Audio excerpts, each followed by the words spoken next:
We have arrived at Peninsula Plaza today. This is Mia's cousin, a 24-year-old girl. She's very cute. Why are we at Peninsula Plaza today? Because Mia wants to send to her family in Myanmar some clothing and bags.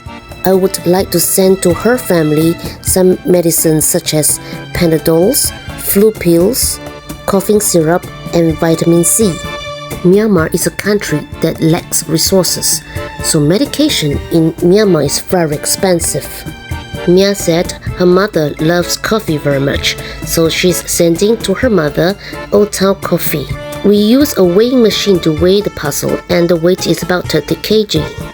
What is the cost of sending a 30 kg parcel from Singapore to Myanmar? It's about 120 Singapore dollar, and we are sending the parcel through this shop in Peninsula Plaza. Let's take a closer look at this shop.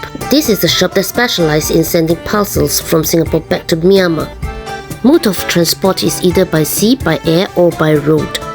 This young guy, he is very kind and patient. There is another guy in the shop. He is not so kind. He is very impatient. Not everybody in this world are kind. So when we meet people who are kind to us, we must really appreciate for their kindness. Myanmar is an extremely hot country. People there perspire a lot. There is a severe shortage of water.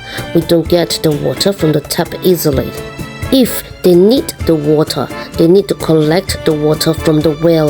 They have to put the water into a container and then carry all the way back from the well to home. Mia was telling me when she went back to the village, she seldom showered because there is a lack of water. So she wants to leave the water for her family. So she has to use the Nivea deodorant to keep her body smells nice. Just a few days before she boarded the plane to come back to Singapore, her family members asked her if she can leave the deodorant for them to use in Myanmar. However, Mia said she would like to take the deodorant back to Singapore because she hasn't been showered for many days. She needs to apply the deodorant before she boarded the plane. When she got back to Singapore and she told me about this story, I told her next time when we send the parcel to her family, we can include this Nivea deodorant for the family so that everybody will get to smell nice. We took from the shelf 2 Nivea deodorant for the males. One is for the younger brother, one is for the elder brother. We also choose the female deodorant for the mother, the big sister, and the younger sister. So everybody will have one. Mia's father passed away in an accident 1 month ago. That's why she had to go back to Myanmar to attend the funeral. Mia is an extremely filial child. She is very kind to her parents. She told me that it is important for her to be kind and good to her parents because her parents will not be there forever. She needs to cherish her time and opportunity to be able to repay her parents' kindness. All the shoppers coming to Peninsula Plazas are Myanmar people. You can hardly find a Chinese like me here. And because all the shoppers are from Myanmar, the items selling here are at a very reasonable price. Later on, Mia is going to bring me to one of the Myanmar's restaurants to celebrate birthday for me. Mia is a very sweet girl. She's not only kind to her family, she's basically kind to everyone. She treats me exactly like her family. She asked me, "Teacher, your birthday is coming. What do you want for your birthday?" I told her I never go out with her during her free day, so I want her to bring me to the Myanmar restaurant on her free day. Where are the Myanmar restaurants that sells great food? She said she's not really sure, but she has been eating in the Peninsula Plaza Myanmar restaurant, so she asked me if I want to try out the restaurant there. I said yes, please bring me there. So we came to this Myanmar restaurant in Peninsula Plaza. You want mutton curry? I want. They sell mutton curry. The restaurant that we went is not an expensive restaurant. To me, what is important is not how tasty the food is, nor how expensive the restaurant is. What is most important to me is the genuinity and sincerity of her heart. 现在来到东海岸公园。After eating the meals in the Mia restaurant, we came to Mia's favorite spot, which is East Coast Park. We found a huge tree and we put the mat under the tree. Then we put our pillows there and we start to enjoy ourselves by drinking the Red Bull drink, and we were looking at the phone. Mia used to be very happy-go-lucky, but ever since her father passed away, she has been very upset. And when I asked her to pose in front of the camera, somehow she didn't smile, so I need to crack my head to think of ways to make her smile. I have to make funny faces, and finally she smiled. I'm thinking of how I can help Mia's family to earn more income by tapping on the existing resources the family has. A few months ago, Mia's little brother asked Mia if she can support him with 1,500 Singapore dollar so that he can use the money to rent a piece of land from the uncle and run the rice business. What is the benefit the brother is giving to her? And she told me that her brother is willing to give her $600 after 1 year. I did a simple calculation for her and realized that 600 out of 1,500 is actually a 40% ROI, which is very high. So I told her to go ahead with this investment with her brother. In fact, I was telling Mia that she should encourage her brother to go and find more lands to expand their business. However, Mia was telling me that they have manpower issue. She was telling me the father used to be the main worker and the land is managed by the father, and when the younger brother has grown up, he is thinking of getting another land for himself. Life is very unpredictable. Now the father has passed away, so there are 2 pieces of land for the younger brother to handle all by himself.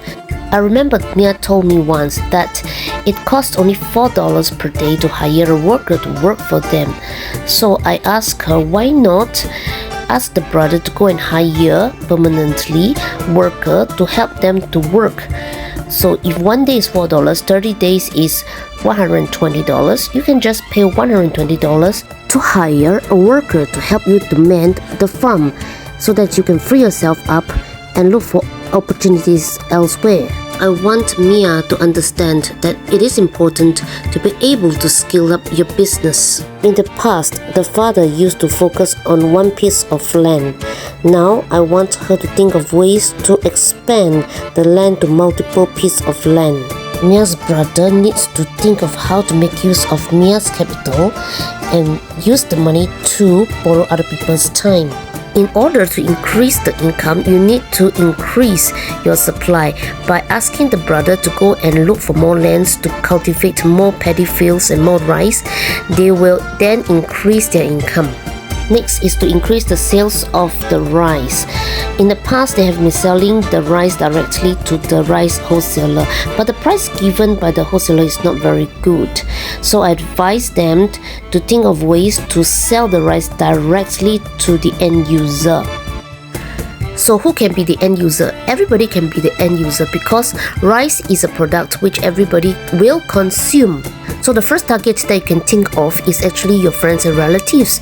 You have their number and you just call them up and ask them to order from you directly. So every month if they get the rice from you, you can give them special discount up to 20%.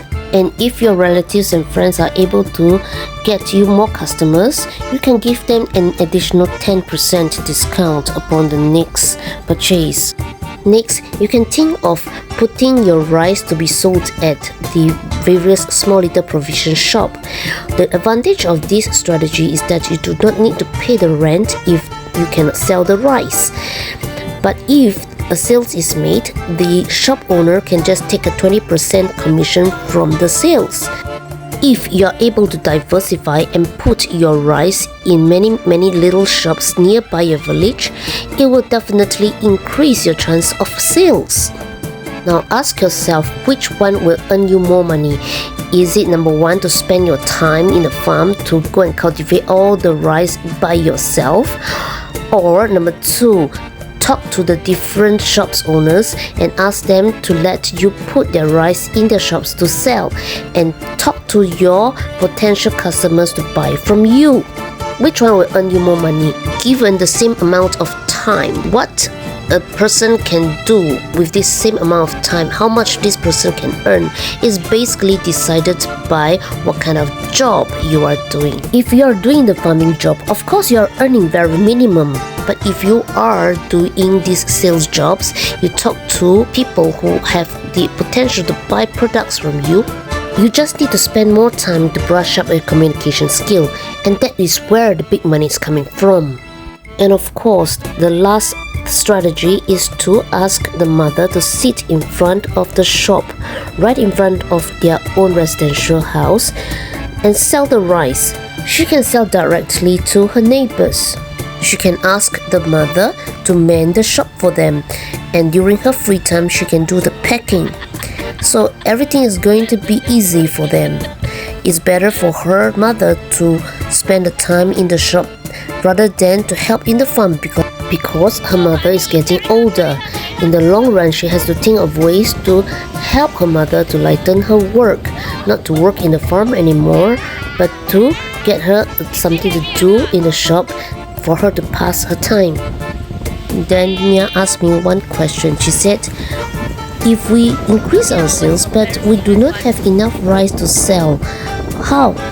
I told her, if you have a way to sell your rice, you do not need to worry about the supply, because all you need to do is just to go to the different farmers and buy the rice from the farmers. Then you will become the rice wholesaler.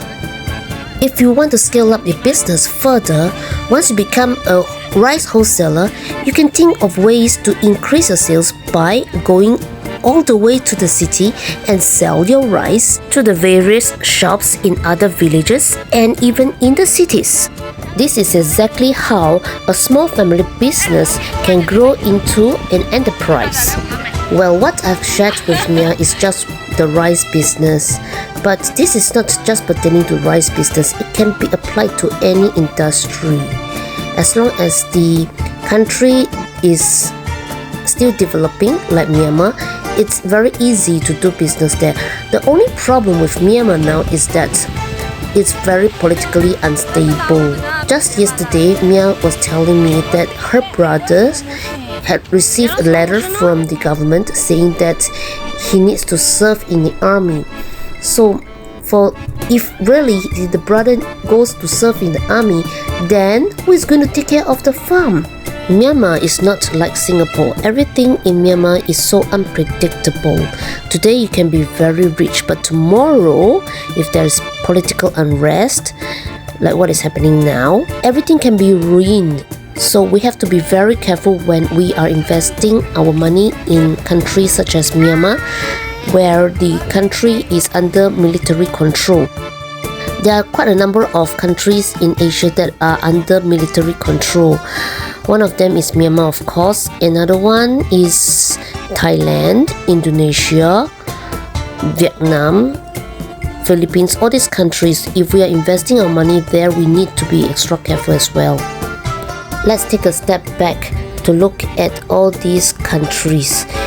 These countries, such as Myanmar, Philippines, Indonesia, all these countries, because of the low cost of living, for us who wants to retire there, it is really very comfortable, and the people there are very simple. Imagine you go to a place where people are just talking about farming, food and simple lifestyle. Every little simple things in life will make them happy.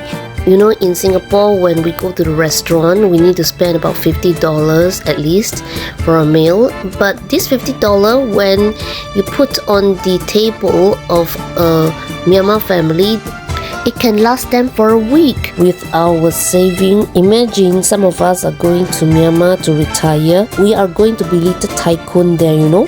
If I have money, I will spend some money to invest in the agricultural land and use the money that I earned to build schools in Myanmar. I'm going to help those kids on the street to give them proper education, let them learn English and Chinese so that they can find better job opportunities overseas. With that, I've come to the end of my sharing. Hope you enjoy my video, and if you do like my video, please remember to subscribe and give me a like. See you next week.